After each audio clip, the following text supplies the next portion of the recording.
What's up, YouTube and the gaming communities out there that I'll be posting this to? Just want to do a quick video today of a package that I got from retroprotection.com, and I just want to say I'm very happy with them. Not sponsored or anything. Wasn't given to me for free. Paid for it out of my own money, and I'm very satisfied with what I got. And as you can see, it's a retro protection. I got 3 N64 hard cases and 4 DVD. Now your hard cases are here. And I didn't get a whole lot of these because there's not a lot of N64 heavy hitters, right? There's not a lot of expensive N64 games.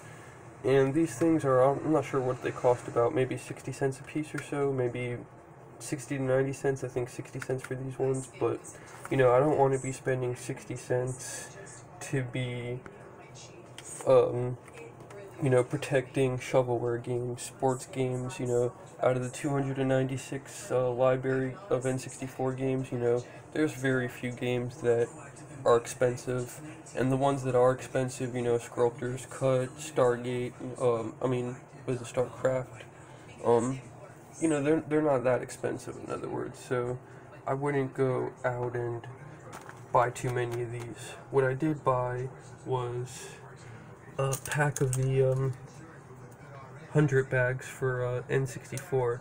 Now, this is how they fit the N64. You can see I've got them covered here, and I even got a row underneath them. So, oops, daisy, dropped the game there. But I'll have to get that after. That's what they look like. Now, I didn't pick up any for my Super Nintendo games or my Nintendo yet. I probably will. I'm just starting to get back into collecting. But I did board all the loose N64 games, and as well as all my loose Sega Genesis games.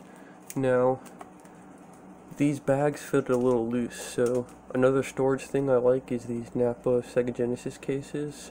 But if you're using them and you're using these retro protection bags, you want to make sure you don't use these kind, because these work for Sega Genesis games really good, but you'd want it loose. If you have them in the bags, these are a struggle. The Napa cases aren't so bad. You just got to kind of fold, because there's extra room in these bags, and you can see it kind of folded over with no tape. Actually, it just holds them in place after a while, but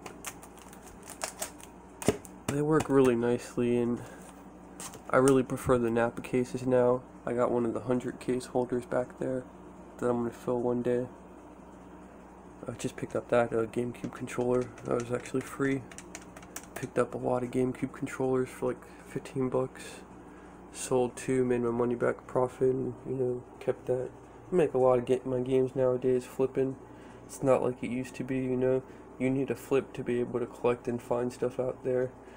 There's so much reselling going on in the market that really that's how a lot of us hard collectors have been.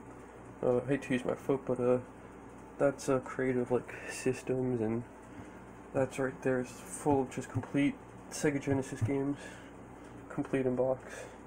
But anyway, while I'm going on about this video about retro protection, I picked up some other ones now. Before I got these DVD cases, I was using comic book bags and boards. Here's a complete copy of Pokemon Gale of Darkness with all the inserts. And this is just a comic book bag for, you know, boarding and bagging comic books.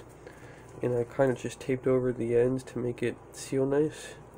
And it does work really good, but if you wanted to like access the game regularly, it'd be a really pain in the butt.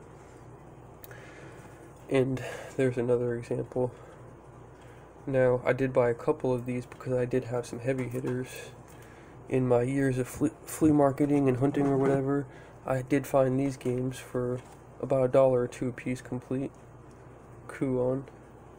You can see I still got the GameStop sticker for $12.99. It's crazy. That's why I like to keep my stickers on certain games to show that. Now, I didn't buy this from GameStop. I remember back when I was a kid seeing Rule of Rose new and used for around this price and passing on it.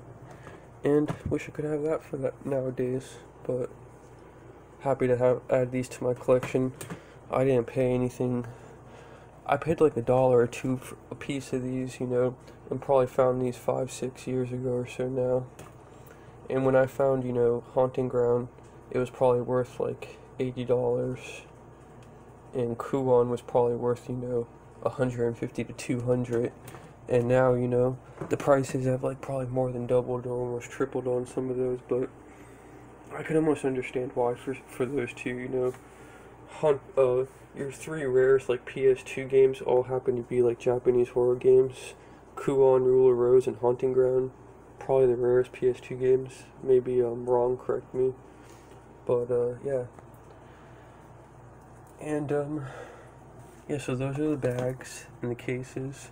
And while we're on the subject of storage, that's how I store my Game Gear games. I just use these racks. And for my Game Boy, I love these little, these are called like Rubbermaid or Sterilite.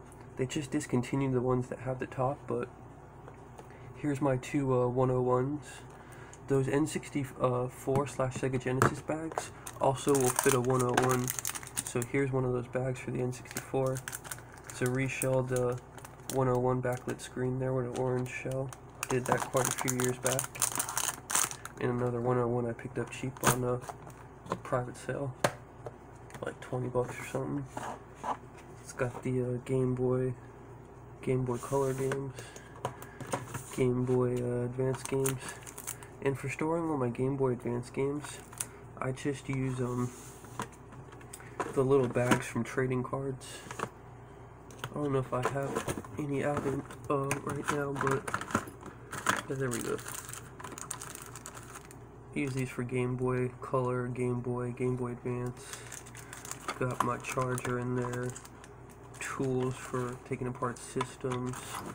New spare SP battery. Picked that up for like $2 on eBay, shipped with a coupon code. And yeah, that's my collection. Just scored this the other day for like $2 at a thrift store. Nice kind of a hidden gem find of a Game Boy Advance game. But yeah, anyway, that's my storage, and peace out. Hope you guys enjoy.